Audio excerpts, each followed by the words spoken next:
শীত যেহেতু আসি করছে আর চারদিকে কিন্তু পিঠে খাওয়ার উৎসবও শুরু হয়ে গেছে। আসসালামু আলাইকুম ভিউয়ার্স, সুইটস অ্যান্ড বেকিং এ সবাইকে স্বাগত।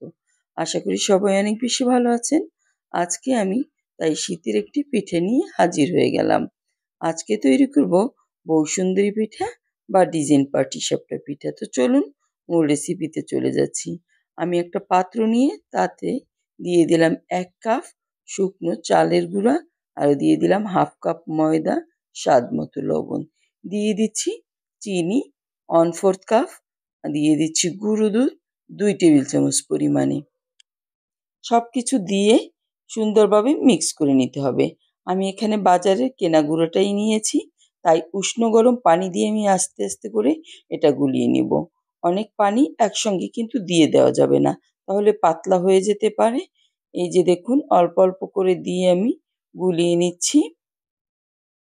আপনারা চাইলে ভেজা গুঁড়া দিয়েও করতে পারেন। দিয়ে দিচ্ছি একটা ডিম। ডিমটা দিলে হবে কি, পিঠাটা আর ফাটবে না, আর খুব সফট হবে, খেতেও ভালো লাগবে। তাই ডিমটা দিয়ে আমি চলে যাচ্ছি অন্য প্রিপারেশনে। এর কনসিস্টেন্সিটা আমি পরে দেখিয়ে দেব, কারণ রেস্টে থাকার পরে একটু ঘনত্ব হয় এটা। আর এখন আমি এর খিরসাটা তৈরি করে নেব। খুব সহজভাবেই অল্প সময় কিভাবে খিরসা তৈরি করতে পারবেন সেই রেসিপিটাই দেখাবো আজকে আমি।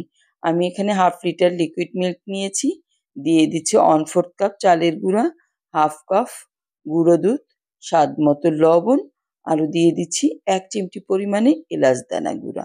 এতে এর ঘ্রাণটা সুন্দর হবে, খেতেও কিন্তু ভালো লাগবে। সব কিছু সুন্দরভাবে গুলিয়ে নিবেন চুলাটা জ্বালানোর আগেই।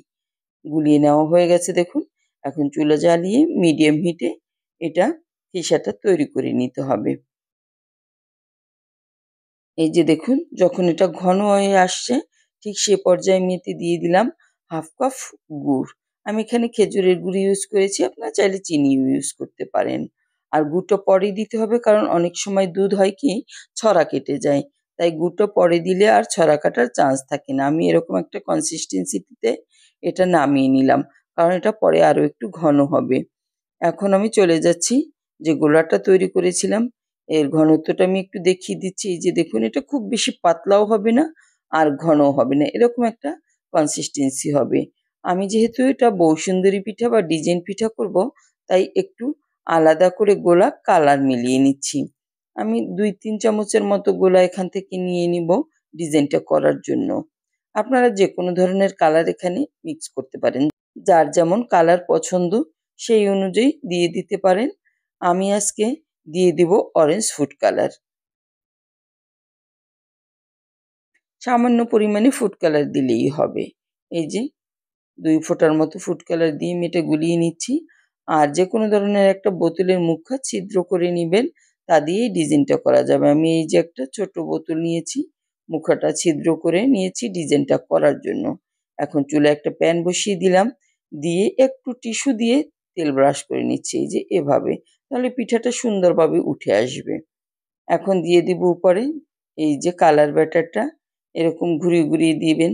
এটা খুবই সহজ, খুবই সহজেই তৈরি করে ফেলা যায়, আর কিন্তু খেতেও ভারী মজার। যখন এটা শুকিয়ে আসবে গোলাটা, এই যে দেখুন কালারটা চেঞ্জ হয়ে গেছে, এ পর্যায়ে আমি সাদা যে ব্যাটারটা তৈরি করেছিলাম সেটা দিয়েছি, দিয়ে ঘুরিয়ে দিব।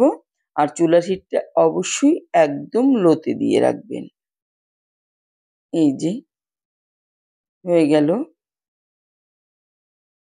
এখন চাইলে আপনারা ঢেকে দিতে পারেন বা এভাবে রেখেও দিতে পারেন।